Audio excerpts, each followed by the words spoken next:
You're too poor to understand." The words landed lightly, almost casually, as if they belonged to the air more than to him. But everyone at the table heard them, and for a brief second, even the soft clinking of silverware seemed to pause. Jonathan Reeves didn't look up when he said it, his eyes fixed on the glowing screen of his phone, thumb scrolling, as though dismissing her required no more effort than flicking away a notification. And across from him, the investors exchanged small, polite smiles, the kind that avoided choosing sides, while Emily Carter stood still beside the table, a glass of sparkling water balanced effortlessly in her hand, her posture calm, her expression unreadable, as if the sentence had passed through her without leaving a mark. She set the glass down with precise care, aligning it just slightly to the right of his plate, a movement so subtle it almost disappeared, yet intentional enough to suggest she noticed everything. And for the first time, Jonathan's gaze lifted, not because of her, but because something in the room had shifted, something quiet and difficult to name. Outside, rain traced thin lines down the tall windows of the restaurant, blurring the city lights into soft gold streaks. And inside, the low hum of conversation resumed, though not quite the same as before. Emily adjusted the edge of a folded napkin near one of the guests, her fingers steady, her movements efficient, the kind learned from long hours and little margin for error. But her eyes, when they briefly met Jonathan's, held a stillness that didn't belong to someone who had just been dismissed. Jonathan leaned back in his chair, exhaling through a faint smile, as if amused by his own remark, and continued speaking about market projections, his voice confident, controlled, the voice of a man accustomed to being the smartest in the room. "You see, the problem with emerging valuations is that people underestimate the structural shift," he said, gesturing slightly with his hand, his watch catching the light, a polished piece of Swiss precision ticking almost invisibly against his wrist. Emily noticed it before anyone else did, the second hand drifting just slightly out of sync, no more than 2 seconds, but enough to reveal it hadn't been calibrated recently. And she wondered, not for the first time, how often people trusted appearances over accuracy. Jonathan continued, outlining figures, assumptions, conclusions, building a narrative that sounded seamless, polished, complete, and yet beneath the surface, there was a gap, small but growing, the kind that didn't reveal itself immediately, only to those who knew where to look. Emily remained where she was for a moment longer than necessary, not interrupting, not correcting, simply listening, the way someone listens when they are deciding whether silence is the kinder choice. And then, as Jonathan reached the end of his explanation, his tone carrying that final note of certainty, she spoke, her voice soft, even, almost gentle. "Your valuation assumes stability in a market that already shifted last quarter." And the sentence didn't rise above the room, didn't demand attention, but it landed with a precision that cut through the conversation, and Jonathan's expression changed, not dramatically, not all at once, but enough, just enough, for the color in his face to begin fading as the certainty he had just displayed met something he hadn't expected to hear, especially not from her. Jonathan did not respond immediately, and that silence was new because men like him were trained to fill silence with authority, but this time the pause stretched just long enough for the others at the table to notice that something had shifted beneath the surface of his confidence, and one of the investors cleared his throat softly, as if unsure whether to continue the conversation or step back from it, while Jonathan slowly set his phone face down on the table, a gesture small but deliberate, as though he had just decided that whatever was happening mattered more than whatever had been on that screen. And when he finally looked at Emily again, it was different, not the quick, dismissive glance from before, but a focused look, measuring, recalculating, trying to understand how a waitress had just identified a flaw he had not acknowledged out loud. "Explain that," he said, his voice lower, now controlled but no longer casual. And Emily did not rush. She did not step forward dramatically or draw attention to herself. She simply adjusted the edge of the check presenter in her hand, aligning it with the table, as if organizing her thoughts through movement, and then she spoke. "Your projection assumes that regulatory pressure will remain consistent, but the policy update from last quarter already changed the incentive structure, especially in secondary markets." Her tone remained even, almost conversational, but Each word landed with precision like pieces fitting into a structure that had already been built in her mind, and across the table one of the investors leaned forward slightly, his interest no longer hidden, while another glanced at Jonathan, as if waiting for him to confirm or dismiss what had just been said, and Jonathan felt it, the shift in attention, the subtle redirection of authority, and he leaned back in his chair again, but this time. It was not relaxation, it was calculation. That policy update is temporary, he replied quickly, the edge returning to his voice as he tried to regain control of the narrative. It will not affect long-term valuation, and Emily nodded, once not in agreement, but in acknowledgement, as though she had expected that answer, and then she asked quietly, "Then why did your internal memo adjust the risk model 2 weeks ago?" And that was the moment the room changed completely, because it was not just a correction anymore, it was a question that implied access knowledge. Something deeper than surface-level observation, and Jonathan's jaw tightened just slightly, the kind of movement most people would miss, but not the kind that escaped someone who paid attention, and for a brief second, he did not speak, and that second stretched longer than the first silence had, and one of the investors shifted in his seat, the faint sound of fabric against leather suddenly loud in the stillness, while the rain outside continued its steady rhythm against the glass, as if marking time for something that was quietly unfolding inside. And Jonathan leaned forward, now his hands clasped together on the table, his voice softer, but sharper.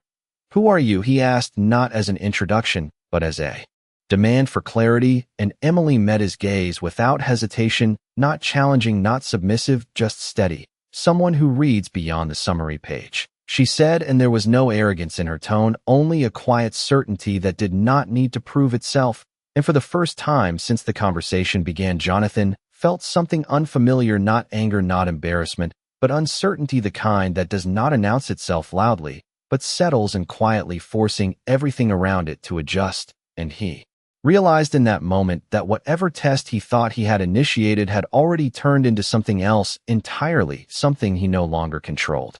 The question did not echo through the room, yet it lingered in the air as if it had weight, and Emily did not answer it right away, which only made Jonathan more aware of the way the conversation had slipped from his control, because he was used to people responding quickly to him, adjusting themselves to his pace. But she did neither. She simply reached for the small leather folder tucked beneath her arm and placed it gently on the edge of the table, her movements unhurried, deliberate, as though time worked differently for her. And one of the investors finally spoke, his voice cautious. "Jonathan, is she referring to the internal adjustment your team circulated?" And that was the moment the shift became visible, not just felt, because now the question was no longer between Jonathan and Emily. It had expanded into the room, and Jonathan could not ignore it without consequence. So he gave a small nod, tight controlled. "It was a precautionary revision, nothing more," he said, but the confidence from earlier no longer carried the same weight, and Emily tilted her head slightly, not in disagreement, but in quiet observation. "Precautions are usually based on something real," she said, her voice calm, almost reflective, as if she were thinking aloud rather than challenging him, and Jonathan felt that same subtle pressure again, the kind that did not push directly, but made it harder to stand where he was without adjusting, and he leaned forward just slightly, his eyes narrowing, not in anger, but in focus. "You read an internal memo from a firm you do not work for. That is not something most people can do," he said, and Emily allowed the faintest hint of a smile, not playful, not mocking, just present for a moment before it disappeared. "Most people do not read past what they are given," she replied, and across the table another investor shifted his attention fully toward her, now curiosity replacing politeness. "What exactly do you think the revision missed?" he asked, and Jonathan did not stop him this time, because part of him needed to hear the answer even if he did not want to admit it, and Emily paused just long enough to let the question settle, and then she spoke. "It adjusted the numbers, but not the assumption behind them. You accounted for volatility, but you still assumed control, and the market you are entering does not reward control anymore, it rewards adaptability." And the words were simple, but they landed with a clarity that made them difficult to dismiss, and Jonathan exhaled slowly, his fingers tapping once against the table, a habit he had not shown in years, a sign of calculation, of something shifting internally. And he glanced briefly at his watch again, that slight misalignment of seconds still there, unnoticed by anyone else in the room, but not by her, and for the first time,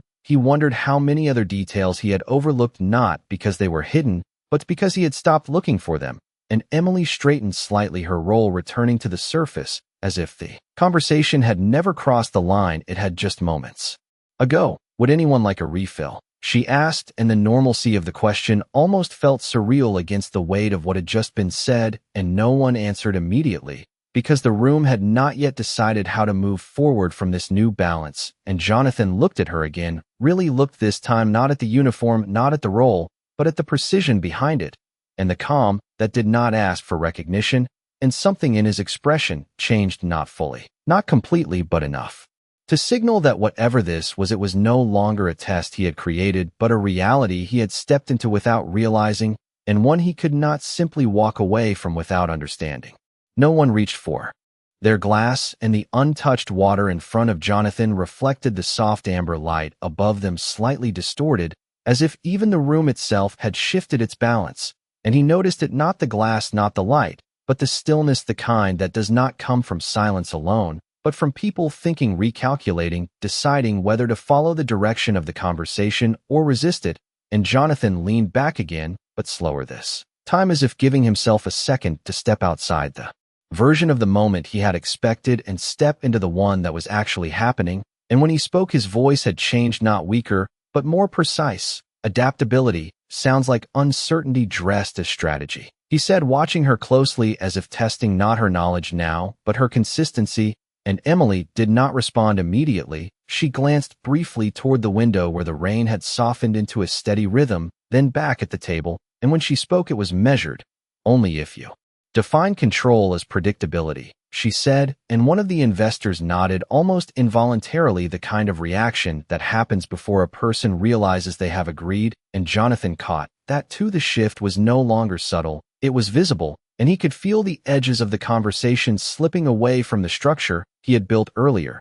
And you are suggesting control is no longer possible, he asked, and this time there was no dismissal in his tone, only a direct question, and Emily shook her head slightly. I am suggesting control looks different now. It is not about forcing outcomes, it is about responding faster than the change itself. And the simplicity of the sentence carried more weight than any complex explanation could have, because it did not try to impress, it only tried to be accurate, and Jonathan's fingers stopped tapping, completely resting flat against the table as he absorbed it, and for a moment, he said nothing again, but this silence felt different from the earlier ones. It was not resistance, it was consideration, and across from him, one of the older investors leaned forward, his voice calm, but engaged. If that is true, then the current model is already outdated, he said, and Jonathan did not interrupt him this time. He simply nodded once, almost imperceptibly, and then looked back at Emily, not as someone outside the conversation, but as someone who had become central to it without asking for that position. And there was something else now, something quieter beneath the analysis, not respect yet, but the beginning of it, the recognition that she had not raised her voice, had not pushed her point, had not tried to win anything, and yet the direction of the room had changed because of her. And Emily reached for the small notepad at her side, jotting something briefly before tucking it away again, her roll returning to the surface once more. Your waitress will be ready in about 4 minutes, she said, and the normalcy of the statement grounded the moment in a way that made everything else feel even sharper, because she had just redirected a conversation that involved millions of dollars, and now she was timing plates and service intervals with the same level of precision. And Jonathan watched her for a second longer than necessary, noticing the consistency in her movements, the lack of hesitation, the absence of any need to prove what she already knew, and he realized something that unsettled him more than being corrected ever could. He realized that she had never been reacting to him at all. She had simply been operating at her own level the entire time, and he had only just noticed it. The plates arrived with quiet precision, carried by another server who moved carefully around the table as if aware that something unseen had already taken place, and Emily stepped slightly aside, allowing the rhythm of service to continue uninterrupted, her presence fading just enough to let the moment settle, yet not disappearing entirely, because Jonathan still felt it, the shift she had created lingering in the air like a question that had not been fully answered. And as the food was placed in front of them, the conversation did not return to where it had been before. Instead, it hovered uncertain, searching for a new direction, and one of the investors picked up his fork, then set it down again, his attention still on Jonathan, as if waiting for him to re-establish control of the room, but Jonathan did not speak right away. He looked at the dish in front of him. Without seeing it, his thoughts moving somewhere deeper than the surface-level discussion they had been having, and then he reached for his phone again, paused, and instead slid it further away from him, an unconscious decision that did not go unnoticed by the others. And when he finally spoke, his voice was quieter, more focused. If adaptability is the advantage, then timing becomes the risk. He said, not to dismiss, but to test the structure of the idea itself. And Emily, who had just finished adjusting a nearby tablecloth, turned slightly back toward him, her attention returning without hesitation, as if she had anticipated that the conversation would continue, and she nodded once, acknowledging the direction of his thought. Timing is always the risk, she replied, but ignoring the shift does not remove it, it only delays the cost. And the words settled over the table with a weight that was difficult to ignore because they did not argue, they revealed, and Jonathan leaned forward again, this time fully engaged, his earlier posture of detached authority replaced by something more deliberate. So what would you change? He asked, and there was no trace of mockery left in his voice, now only curiosity, sharpened by the need to understand. And Emily did not rush to answer. She glanced briefly at the arrangement of plates, ensuring everything was in place before she spoke again, maintaining that balance between her role and the conversation with a quiet consistency that seemed almost effortless. I would not change the direction, she said. I would change the response time. You are reacting in quarters to a market that is moving in weeks. And one of the investors let out a soft breath, almost a quiet acknowledgement of something that had been overlooked, and Jonathan's gaze remained fixed on her, his mind moving through calculations, adjusting variables, reworking assumptions in real time, and for a moment the room faded, leaving only the structure of the problem and the clarity of her perspective. And then he asked the question that shifted everything again. Where did you learn to think like that? And this time the question was not a challenge, it was genuine, and Emily held his gaze for a second longer than before, not avoiding, not revealing, just measuring how much of an answer was necessary. And then she said simply, by paying attention when no one else did. And there was something in that answer that carried more than information. It carried history, restraint, choice, and Jonathan felt it, even if he could not define it completely. And as she stepped back, once more returning to her work, the room did not return to its previous state because something had already been rewritten, not loudly, not dramatically, but permanently, and Jonathan realized that whatever assumptions he had made about her when she first approached the table had already collapsed, replaced by something far more complex and far more difficult to ignore. The conversation did not return to normal after that, and no one pretended that it could, because something fundamental had shifted, not just in what was being said, but in who was being listened to. And Jonathan sat there for a moment longer than necessary, his attention no longer divided between the table and his phone, but fully present in a way that felt unfamiliar, as if he had stepped into a room he thought he understood, only to realize he had been seeing it at a distance the entire time. And across from him, one of the investors finally resumed, eating though slowly, as if the act itself required a decision, and another leaned back in his chair, studying Jonathan, not with expectation now, but with curiosity, waiting to see how he would respond, not to her, but to the realization that had begun forming beneath the surface. And Jonathan reached for his glass this time, actually lifting it, taking a small sip before setting it back down, carefully aligning it with the edge of the table, unconsciously mirroring the precision he had noticed in her movements earlier. And then he spoke again, his tone no longer carrying the sharp edges from before, but something more measured. If you are right, then the entire rollout schedule is misaligned, he said, not as a defense, but as a conclusion. And Emily, who had been standing a few steps away checking another table, turned back slightly, acknowledging the statement with a subtle nod, as if confirming a calculation rather than reacting to a claim. It is not misaligned yet, she replied, but it will be if you keep measuring time the same way. And the sentence did not raise its voice, did not push for agreement, yet it redirected the entire structure of the discussion once more. And Jonathan leaned forward, his elbows now resting lightly on the table, his posture no longer distant, but engaged. And how would you measure it? He asked, and this time the question carried something different, not authority, not challenge, but a willingness to adjust.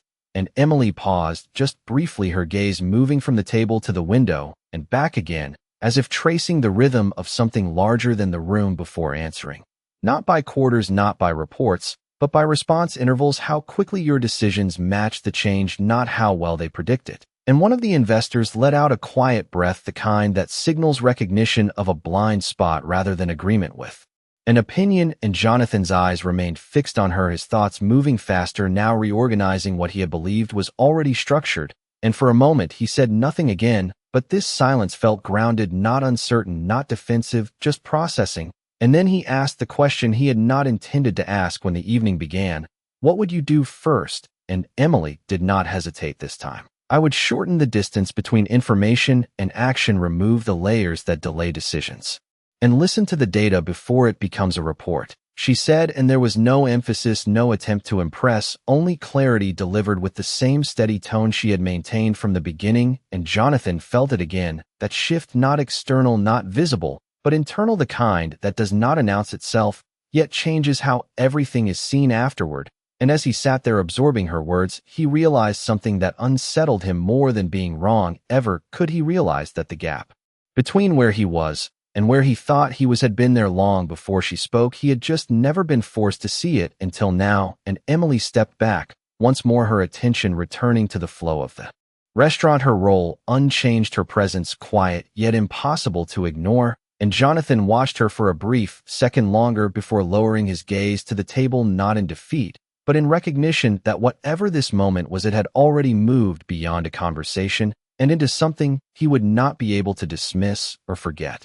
The rain outside had softened into a fine mist, now barely visible against the glow of the city lights, but inside the table remained still, not frozen, not tense, just suspended in a kind of quiet clarity that none of them seemed eager to disturb. And Jonathan sat with his hands loosely clasped in front of him, his attention no longer scattered, no longer divided, but anchored in a way that felt unfamiliar, yet necessary, as if he had finally stopped moving long enough to actually see where he was. And across from him, one of the investors leaned back slowly, his expression thoughtful.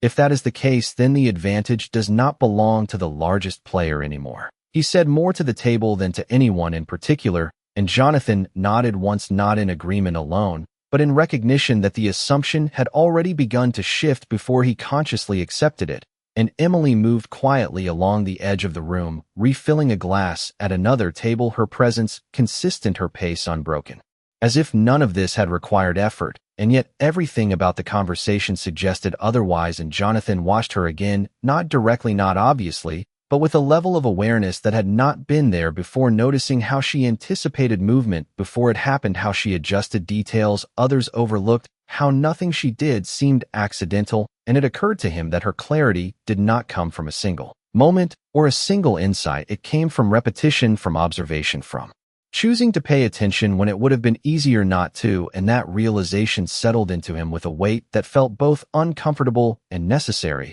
And he exhaled slowly before speaking again, his voice quieter than it had been at any point that evening. You are not guessing, he said, not as a question, but as a statement. And Emily turned slightly toward him, her expression unchanged, her posture steady.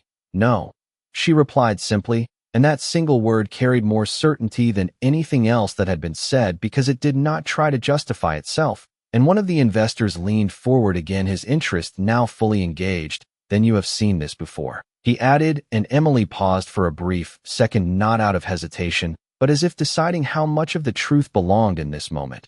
And then she said, patterns repeat when people believe they are new. And the sentence moved through the table quietly, but its meaning did not stay quiet, because it reached beyond the current discussion into something broader, something less comfortable. And Jonathan felt it immediately, the implication that what he had considered innovation might simply be a variation of something that had already existed. And he leaned back slightly, his gaze lowering to the table, not in avoidance, but in thought, tracing through decisions, past projections, assumptions that had once felt solid and now felt incomplete. And for the first time that evening, he did not try to respond immediately. He allowed the space to remain, to stretch just long enough for the realization to settle fully. And when he finally looked up again, there was something different in his expression, not uncertainty, not doubt, but awareness, the kind that does not erase confidence, but reshapes it. And he glanced briefly at the investors, then back at Emily, and asked the question that no longer carried authority, but intent. What did we miss? And the room did not move, no one interrupted, no one redirected the moment, because they all understood that whatever answer came next would not just fill the silence, it would redefine it. And Emily stood there for a second longer than usual, the quiet of the room settling around her like a frame, and then she stepped closer, not dramatically, not to take control, but simply to be heard, and when she spoke her voice remained calm, unchanged yet. It carried further than before, not in volume, but in weight. You assumed the system would follow your model, she said, but the system already moved on, and the words did not echo yet, they stayed, and Jonathan felt them settle into place. Not as a challenge, but as a correction, one that could not be ignored because it was not trying to win anything, it was simply true, and for a moment no one spoke again, not because they had nothing to say, but because what needed to be understood had already been said, and Jonathan realized that the most difficult part of the moment was not accepting that she was right, it was recognizing how easily he had overlooked it until now. No one reached for their food anymore, and the plates that had arrived just minutes ago now sat untouched, as if the importance of the conversation had quietly overridden everything else, and Jonathan remained still for a moment longer, his gaze lowered, not in avoidance, but in focus, tracing through the structure of decisions he had made over the past year, the timelines, the projections, the confidence that had once felt absolute and now seemed incomplete, not because they were wrong, but because they were built on something that had already shifted. And when he finally lifted his head again, there was no trace of the earlier dismissal, no shadow of the man who had spoken so casually at the beginning of the evening, only a sharper awareness that had replaced it, and he looked at Emily directly this time, not measuring, not testing, simply acknowledging. And if the system already moved on, then we are not leading it, he said, his voice quiet but clear, and one of the investors nodded slowly, the realization spreading beyond him, now becoming shared, understood, and Emily held his gaze for a brief second before responding. You are still leading your version of it, she said, just not the one that exists anymore. And the distinction settled over the table with a weight that did not need emphasis because it redefined the entire premise of what they had been discussing, and Jonathan exhaled slowly, leaning back slightly, his eyes shifting toward the window where the city continued moving. Unchanged, unaware of the shift happening inside this quiet room, and for the first time that evening he allowed himself to sit with the discomfort fully, not resisting it, not correcting it, simply recognizing it for what it was. And then he reached for the leather folder resting near the edge of the table, the one Emily had placed there earlier, and opened it, not to check the bill, but to look at the name printed neatly in the corner, and for a second his expression stilled, as if something had just aligned in his mind, a detail connecting to something he had not fully considered before. And he closed the folder slowly, placing it back down with the same precision she had used, and when he looked up again his voice carried something new, not authority, not curiosity, but clarity. You have seen more than you have said, he stated, and Emily did not deny it. She simply gave the smallest nod in acknowledgement without explanation, and one of the investors leaned forward, his voice lower, now more careful. Are we missing something immediate? He asked, and Jonathan did not look away from her as the question settled between them, because now he understood that whatever answer mattered most would not come from him, and Emily paused just long enough to let the weight of the moment settle before speaking again. Not missing, she said, just delayed, and delay is the most expensive mistake when change is already happening. And the simplicity of the statement carried more impact than any detailed analysis because it did not try to prove anything, it only revealed what had already been overlooked, and Jonathan felt it fully now, not as a challenge to his position, but as a correction to his perspective, and he nodded once, not to her, not to the table, but to the realization itself, and then he asked, quietly, what happens if we do nothing? And the room stilled again, not out of tension, but out of understanding that the answer would not be comfortable, and Emily's voice remained steady, unchanged as she responded. Then the system will continue without you, and by the time you react, you will not be adjusting, you will be catching up. And the words did not rise, yet they carried further than anything else that had been said that evening, and Jonathan sat with them for a moment longer before lowering his gaze again, not in defeat, but in recognition that the distance between where he stood and where he needed to be was no longer theoretical, it was real, measurable, and already closing whether he moved or not. And for the first time that evening he understood that the most valuable thing in the room had never been the deal, the numbers, or the position, it had been the clarity he almost dismissed before he had the chance to see it. The room did not return to what it had been before, and none of them expected it to, because something had already settled into place, not loudly, not dramatically, but with a quiet permanence that could not be undone. And Jonathan sat there for a few seconds longer, his gaze lowered, his thoughts no longer racing, but aligning, as if the noise that had once filled his decisions had been replaced by something clearer, something harder to ignore. And when he finally moved, it was subtle. He reached for his watch and adjusted it, turning the crown slightly until the second hand aligned perfectly again, and the gesture was small, almost invisible to anyone else at the table, but Emily noticed it, because it was not about time, it was about correction. And Jonathan placed his hand back down on the table, his posture steady, his voice calm. When he spoke again, "We are moving too slow," he said, and there was no hesitation in the statement, no need to defend it. And across from him, the investors exchanged brief glances, not surprised, but acknowledging that the direction had changed. And Jonathan continued, his tone measured.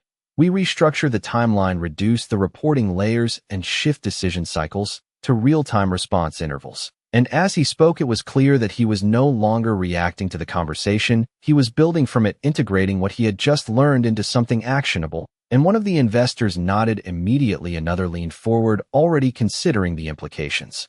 And for the first time that evening, the energy at the table moved forward, not from Jonathan alone, but from a shared understanding that had not existed before. And Emily stood quietly at the edge of it, all, her presence unchanged, her role the same, yet the impact of her words now shaping decisions that would extend far beyond the walls of the restaurant.